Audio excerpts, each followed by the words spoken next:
Shalom, salam sadis, salam weekend, salam hari Sabtu, masih salam merah ya, market. Justru semalam ada buangan setelah ini ya, data keluar itu Michigan one year inflation itu tiba-tiba melonjak inflasinya tambah ini ya. Dan nanti kita bahas lah yang hal itu. Sebelum kita bahas ke sana, ini kita lihat ya, market sideways sih sebenarnya. Walaupun dia naik turun, ya dia cuma bandar hajar yang trade aja, yang left, pakai left gede itu aja yang dihajar kan. Makanya jarum-jarum panjang juga dia. Tapi nutupnya daily ya di situ-situ. 3 hari ini sebelumnya 96,6 tutup, terus kemarin 96,5 tutup, terus hari ini 96,4, 100 dolar selisih dia turun ya. Itu daily candle-nya. Di situ dia posisi sideways dan jarum-jarum panjang ya itu cuma squeeze saja, dia makan atas bawah gitu ya, untuk dia cari liquidation lah buat yang left gede gitu. Karena market nggak ada gimana, orang masih fear ya, cuma trader yang cari uang instan pakai left tinggi itu jadi sasaran market maker bandar gitu ya. Dan ini saya upload video posisi market cap turun 0,8%, nggak sampai 1% ya, di 3 triliun, 14 billion ya. Volume masih agak naik dikit, masih pas turun masih ada yang ngambil ya. Entah dia mau scalping atau dia mau swing ya, adalah 5,5% dia naik di volume transaksinya ya, di 132,9 billion. Nah yang nggak enaknya ini terus menguat BTC DOM, ini 61% udah. Kemarin aja kita udah teriak dia menguatkan dari 60,4 ke 60,8, 60,9, ini udah 61. Makanya altcoin diperes mencret. Fear and Greed masih posisi fear di 35%. Ini saya buat video posisi BTC di 96.579, Ethereum di 2.646, XRP $2.38 ya. Ya pada terdiskon sih ya, masih altcoin pada tertekan, lebih drop lagi dikit ke bawah ya.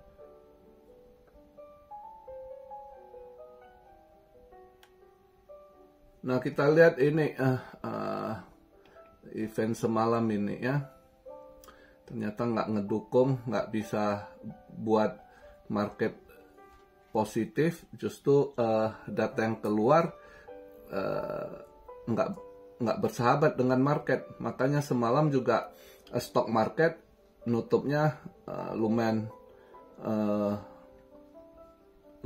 drop ya, terutama Nasdaq ya. Nasdaq dan juga 1,3, hampir 1,4% juga dia nutup merah ya. Dow Jones juga lumayan 1% juga lah, 0,99 ya, 1% lah ya, di 444 poin dia drop. S&P juga lumayan dropnya, dan yang lebih banyak dropnya ya Nasdaq ya.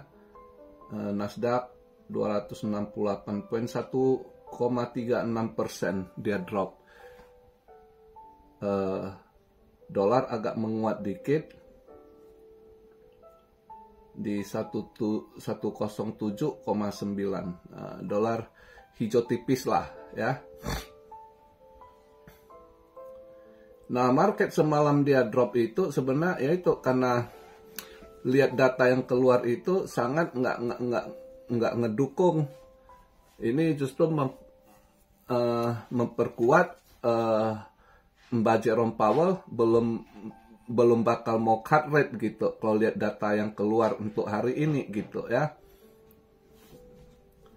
Satu sisi NFP-nya drop gitu ya, dan juga yang private NFP juga drop, tapi yang buat dia ini kelihatan mendukung sekali Fed belum akan cut rate karena unemployment rate-nya saya pikir justru udah harusnya naik gitu, angka pengangguran kan. Angka penganggurannya turun. Kok bisa? Gua sekarang bingung. Kok bisa unemployment rate-nya di 4,0 turun dari harusnya dia unemployment rate, data pengangguran ya naik gitu. Ya kan? Nah, justru dia turun angka pengangguran, ini tetap artinya Fed belum ini, dia masih akan bilang kita punya labor market masih strong, ya kan?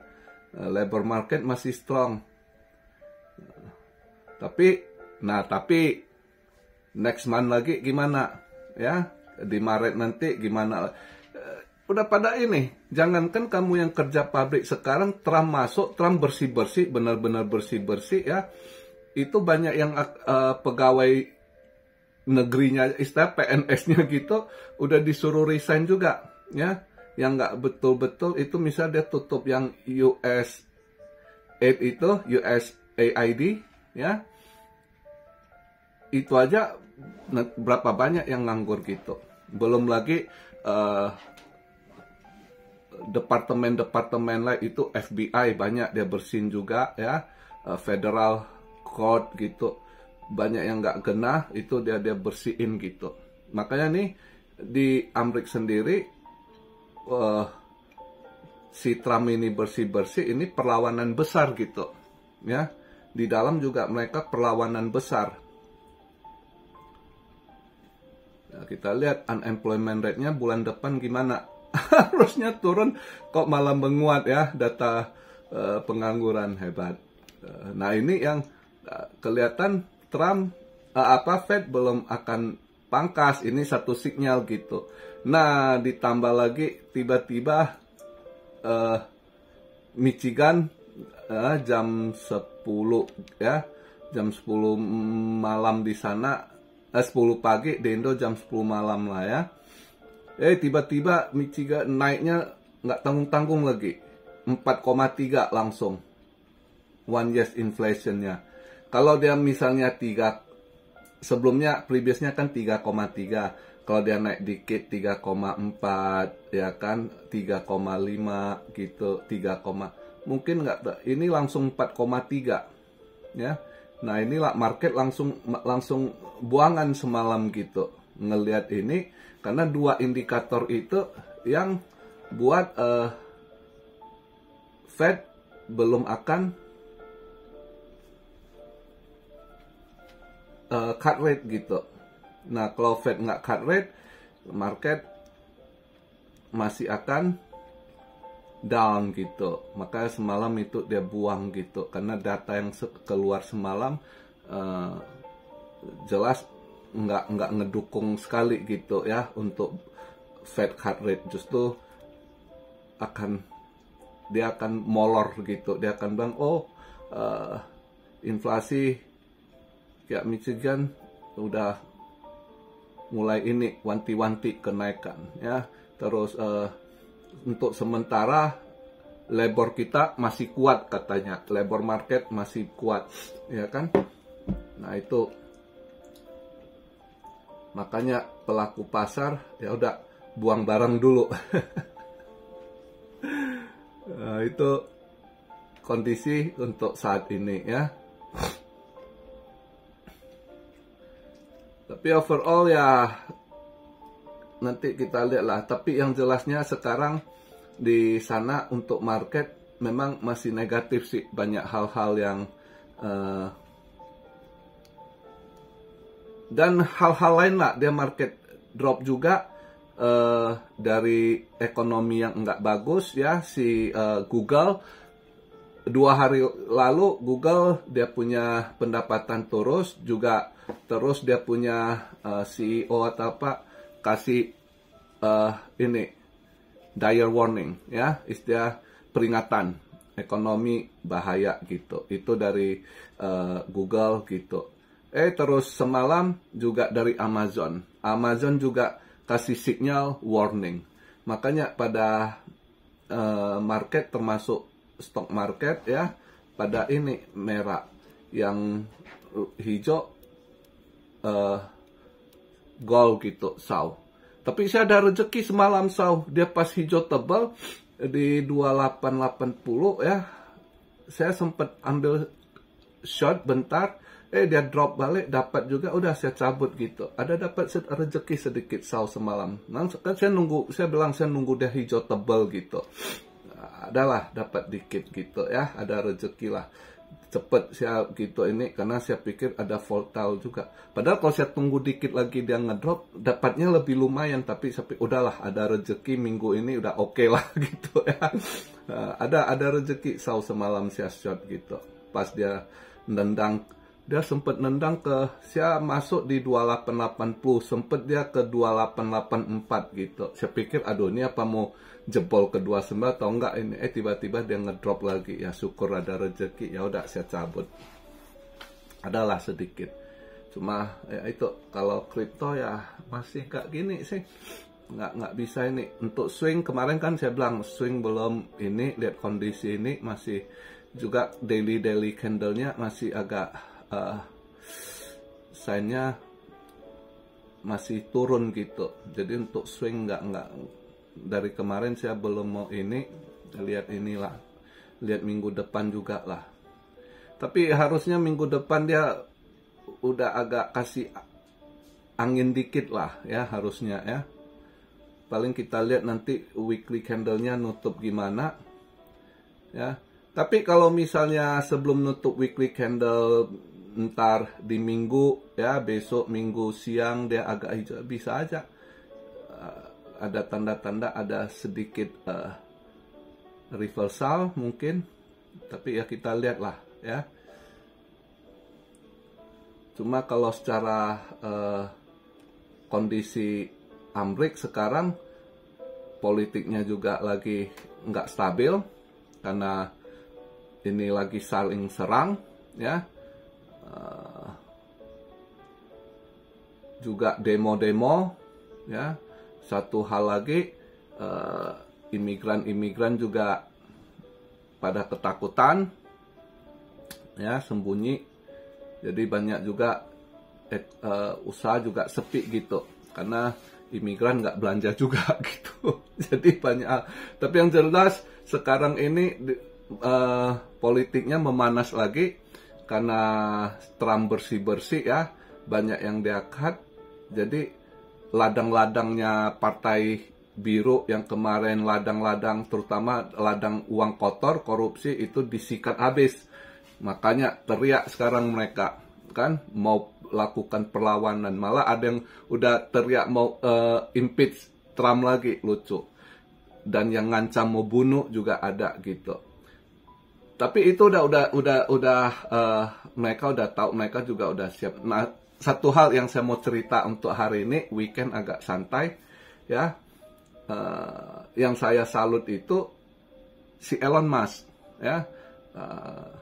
Saya dapat kabar dari teman saya, dia cerita bahwasanya dia bergabung sama Trump ya.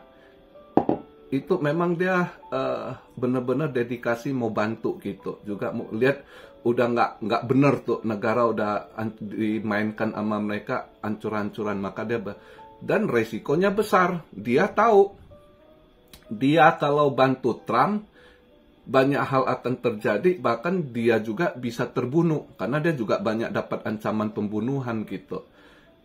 Tapi, nah inilah saya salut dia ya. Di poin ini saya agak salut si Elon Musk ini. Biasanya orang kaya ya, udah hebat begitu ya, sempat jadi orang terkaya nomor 1 dunia, biasanya menjauhi hal-hal begitu, nggak pengen ini kan, main aman kan. Dia justru enggak. Saya dengar kabar yang saya dapat ya, justru dia udah persiapkan penggantinya. Andai kata dia bantu Trump ini, dia proyek di DOS ini ya, Departemen of government efficiency, ya. Di situ dia dapatkan data-data yang sangat amburadul dan banyak kejahatan-kejahatan yang dilakukan di situ, ya. Gimana kok? Makanya banyak sekali ancaman yang mau bunuh dia, mau ini itu, ya berbagai lah serangan rasis ke dia, yang kamu ini ngapa kamu buka Amerika, balik ke negara kamu di South Africa, beragam lah, yang rasis lah apa. Tapi yang intinya ancaman pembunuhan banyak, ya. Dan dia udah siap. Jadi dia juga udah siapkan orang, andai kata dia terbunuh, itu ada penggantinya, bukan keluarganya gitu. Jadi untuk ngelanjutin dia punya SpaceX, dia punya perusahaan itu udah dah ini. Nah, di situ satu sisi saya salut dia gitu. Ya. Dia bener-bener ini dedikasi diri dia itu.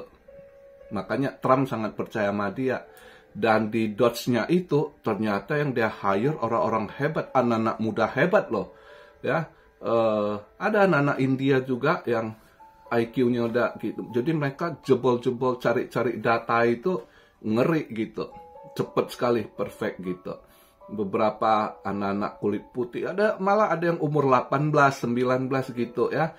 Yang bisa udah memenangi grand prize di penelitian gitu. Jadi di DOS ini yang dia pakai banyak anak-anak muda yang smart sekali, ya. Makanya banyak hal kebuka semua gitu. Yang data-data transaksi gelap yang di hiding banyak mampu mereka buka. Maka Trump pembersihan bersih benar-benar gitu mulai ini. Jadi makanya dia buka ini yang USAID-nya, yang lihat aja, misal andai saya jadi warga Amerika, saya juga akan mencak-mencak lihat uang pajak saya dipakai buat yang begituan gitu kan. Termasuk juga di USAID itu juga ada dana membiayai Hamas, ketahuan gitu. Jadi banyak hal yang sisi gelapnya di USAID itu dipakai untuk mereka, dananya diolah untuk pemilu, untuk banyak hal gitu ke tanah. Jadi ini istilahnya periuknya tempat cari uang kotornya Partai Biru udah diobok ketahuan wah yang partai nggak ada malunya ini ya, perlawanan lagi. Jadi ya, kelihatan sekarang banyak diorganisir demo mau turunkan juga, terus Elon juga diusir dari Amerika, dia bukan warga kita, kenapa harus dia yang stop ini. Ya banyak hal lah yang kadang kita lihat, saya lihat ya udah mirip-mirip ini negara Konoha ya. Konoha juga di tangan Prabowo saya lihat banyak koruptor ketangkap. Ini bakal juga akan ada perlawanan dari koruptor, nanti ya akan danai siapa demo-demo, ya kan, akan lakukan intimidasi, pengancaman, itu pasti. Jadi benar-benar Amerika sama Konoha 11-12 saya lihat politiknya ya. Dan korupsinya juga aduh parah juga ya, sama lah. Makanya saya bilang 11-12 rakyat yang kasihan gitu. Ya mudah-mudahan kalau saya lihat di tangan Prabowo masih bisa dibersihin juga lah. Itu korupsinya udah terlalu juga, saya lihat ngeri-ngeri kali ya. Terus sekarang makin gede, udah TTT. Dulu jut ratusan juta, terus MMM. Ini sekarang aduh ngeri-ngeri kali korupsi Indo ya, triliun-triliun gitu. Wah, sangar. Itu untung aja mereka bukan di Cina. Kalau mereka di Cina udah udah innalillahi sama Xi Jinping ya yang korupsi. Tapi ya nggak tahu lah, mudah kita ya sebagai rakyat doain lah ada ini perubahan kan. Itulah yang terjadi. Makanya sekarang untuk saat ini market berbagai hal lah. Februari ini jangan terlalu berharap gimana, tapi ya kita positif ya. Mungkin satu hal lagi panas politiknya juga, sebagian perusahaan besar kayak Google, ya kan, Amazon, drop pendapatan mereka, ya. Nah, ekonominya stuck gitu. Dan juga ini masa-masa penghitungan pajak, bayar pajak, ya. Mulai dari Februari sampai di Amerika, Februari sampai kalau nggak salah April tanggal 5 terakhir bayar setor pajak, kalau nggak salah, seingat saya, ya. April tanggal 5 atau berapa, saya udah lupa sih.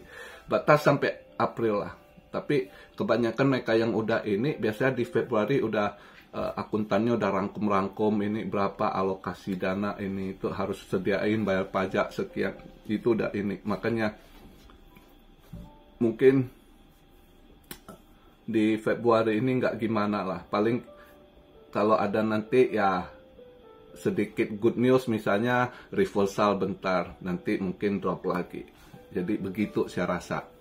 Terus satu lagi, saya jawab, kok masih ada all season gimana? Saya nggak bahas all season di channel saya sering cuma berharap kalau apa. Tapi yang udah terjadi itu, kalau kita lihat mini all season, iya terjadi. Anggap mini all season, nggak bisa semua gitu, nggak seperti dulu, wah lagi. Karena koin udah terlalu banyak, duit tuh terpecah. Jadi nggak bisa lagi, karena udah terlalu banyak koin gitu. Ya, yang terjadi mini all season, ya yang dimainkan narasi. Misalnya bulan 1 sampai bulan 3 itu, waktu itu dimainkan ya narasi AI, terus yang dari jalur Bitcoin, BAS atau apa gitu ya, itu yang dimainkan, ya kan. Jadi dipilih. Terus setelah itu, nah Solana, ya kan, Solana punya ekosistemnya, meme coinnya atau apalah yang jalur Solana itu. Jadi udah terbagi, maka kita categorize mini all season. Koin-koin itu yang bisa naik yang 5 kali, ada yang 10 kali. Kalau meme-nya Solana sempat berapa puluh kali gitu, ratusan kali, ribuan juga ada ya. Nah itu mini. Tapi mau bulan kayak dulu lagi merata udah sulit karena koin terlalu banyak.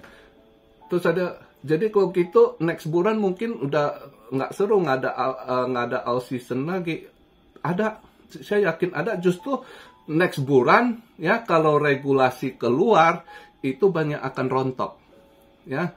Nanti kalau udah ada ketetapan ya, gimana kategorinya komoditi, gimana security, jelasnya ya. Nanti terus koin-koin yang ada use case, apalah nanti aturannya, itu akan banyak yang rontok. Jadi, dan orang nggak akan gampang buat koin lagi, nggak bisa sembarangan. Harus mereka daftar, harus memenuhi syarat. Ini kan saya nak perut, ya kan, ada berita apa aja, langsung ada nama koinnya gitu, udah ngaco sekali gitu, ya. Banyak kan, misalnya Trump berak, itu keluar nanti Trump kentut, ya kan, dia keluarlah Trump var coin, ya kan, udah ada var coin, nanti pas siapa kentut, Trump kentut, Trump var kentut, keluar besok tuh, langsung gitu, ada tuh koin-koin gitu kan, udah ngaco. Nah kedepannya nggak bakal ada gitu-gitu lagi. Nah itu nanti akan terjadi bubble crypto. Bubble crypto terjadi, ya. Nah itu nanti baru akan banyak yang berkurang. Nah di situ baru disettle, koin nggak akan banyak lagi. Nah koin nggak akan banyak lagi, maka akan kembali all season gitu. Jadi makanya saya itu yang saya udah lihat, kenapa saya nggak, selalu ada tanya, kok gimana? Saya selalu bilang, kalau Anda mau invest, saya selalu jawab gitu, tunggu bearish time gitu, ya. Karena di situ nanti kita lihat.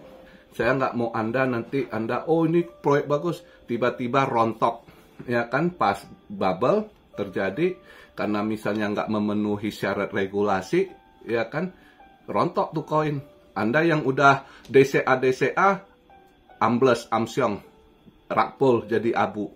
Jadi mending, maka saya selalu jawab, kalau Anda mau invest, bukan sekarang lagi, tunggu bearish time. Karena di saat itulah kita akan tahu mendekati ini dalam 1-2 tahun ini. Kita lihat, kalau kita lihat siklusnya bearish time-nya itu kan di 2026, dan 2026 dalam waktu dekat ini antara 2025 2026 itu regulasi udah pasti jadi, udah akan terbentuk, akan keluar aturan peraturan yang berlaku. Nah, di situ baru jelas kita serok koin gitu ya. Dan saya udah ada target, cuma sekarang saya nggak bahas, saya nggak ngomong dulu gitu. Saya udah kurangi lah, nggak kayak dulu saya terlalu terbuka. Udah saya ini kasih rezeki, nggak ada apresiasinya, justru banyak yang ngeselin. Saya lebih keep gitu ya. Tapi saya udah tahu langkah-langkah informasi yang saya udah dapat, nextnya apa, saya udah ada gambarannya. Mungkin nanti mendekati itu baru saya ini ngomong gitu. Ya kan, karena informasi yang saya dapat saya berikan free. Info-info penting sering saya berikan free, justru nggak dia yang lihat YouTube saya, mereka ada kelas, dia dapat info, dia olah, kalian dapat duit gitu ya. Saya udah nggak ini, paling nanti mendekati nanti masanya saya, ini oke, koin ini baru begitu ya. Jadi untuk sementara ini itu yang bisa saya sampaikan, saya paparkan. Jadi yang patah semangat atau udah nggak kripto kedepannya, udah nggak ini, kalau nggak ada pasti ada, tapi akan lewat fase pahit dulu, harus rontok dulu ya. Rontok nanti baru Anda pikir ya seperti dulu .com.